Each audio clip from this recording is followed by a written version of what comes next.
जय जय जगन्नाथ जय जय जगन्नाथ जय जय जगन्नाथ कालिया शांतंकर चरणारविंद जुगलरे आज पवित्र महाशिवरात्रिर शुभ दिवसरे शुभ वेळारे शुभ लग्नरे ये पवित्र पावन पुरुषोत्तम क्षेत्र श्रीक्षेत्र सिंहद्वार निकटरू अगणित शिवभक्त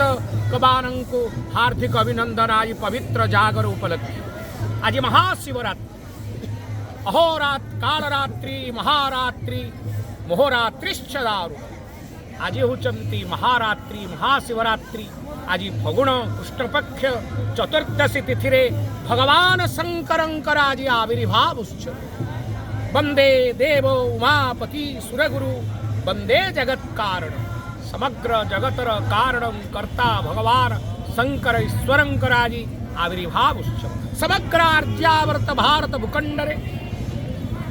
सबुठारे भगवान शंकरंकर उपासक गणमाने शंकरंकर उपासना करुछ हर हर महादेव मंत्र नमः शिवाय पंचाक्षर मंत्र रे आर्यावर्त भारत भूखंड प्रकंपित हो पुणे गा गहर सहर गली कंदी सबुठी भगवान शंकरंकर उपासना शंकरंकर नाम कीर्तन रे आज जगत प्रकंपमान हो पावन पुरुषोत्तम क्षेत्र भगवान जगन्नाथंकर पवित्र धाम एठी क्षेत्र यहाँ को शंखनाभ क्षेत्र कहा जाए शंख क्षेत्र भी कहा जाए ए शंखर अग्रभागे शंकर भगवान बेल्लेश्वर विद्यमान एवं शेषभागे विराजमान करिछंती स्वयं लोकनाथ गोटे पटे जगन्नाथ जगतर नाथ आ गोटे पटे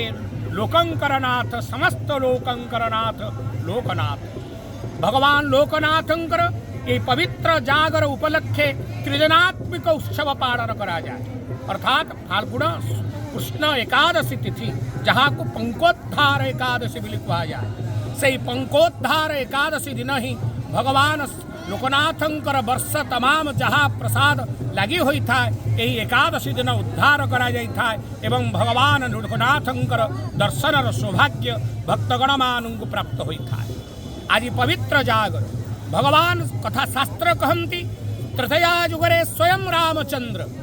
यही दक्षिणात्य विजय समय रही यही पवित्र स्थान रे लोकनाथं को स्थापन प्रत्येक दिन भगवान रामचंद्र महारुद्राभिषेक करिथान यहाँ तंकर धर्म एवं तंकर कुलर मर्यादा अटे तेणु जब प्रत्येक भगवान रामचंद्र तले अभिषेक करबा पाई से भगवान शंकरंकर अन्वेषण करिसेंती देखिले गोटे लाउकृतिर गोटे द्रव्य देखि ताकू उठेई चंती से अचला महामेरु से उठी नाहंती एवं ताहांकु शिव बिली प्रतिष्ठा करी महारुद्राभिषेक से अयमारंभ करथिले लोकनाथंकर अन्य नाम आलुबकेश्वर एवं भगवान लोकनाथंकर यही पवित्र विग्रह को स्वयं रामचंद्र ही तृतीया जुगरे महाप्रभु प्रतिष्ठित करी महाभिषेक करथिले जो तिथिर नाम थिला पंकोद्धार एकादशी एवं आज महाशिवरात्रि महाजागर यात्रा फगुण कृष्ण चतुर्दशी यही दिन ही भगवान शंकरंकर आविर्भाव उत्सव प्रत्येक व्यक्ति आज लोकनाथ पाखरे शिवंकर मस्तकरे गोटे केतकी फूल जदि आज अर्पण करिथा से कोटि कोटि जन्मा जन्मांतर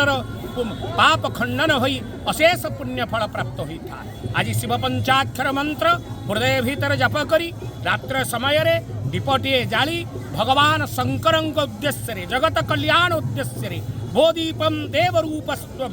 कर्मसाखी हविघ्न कृत जावत कर्म समापत्वम तावत्वम सुस्थिरो भवः भगवान निकटरे प्रदीपटीए प्रज्वलन करी आजिर नाम जागर अर्थात उजागर रहिबा होची आजिर रातिर आजिर दिवसर प्रधान कर्तव्य जेपरी एकादशीर मुख्य होची उपवास सेपरी जागरर मुख्य उपासना होची उजागर रही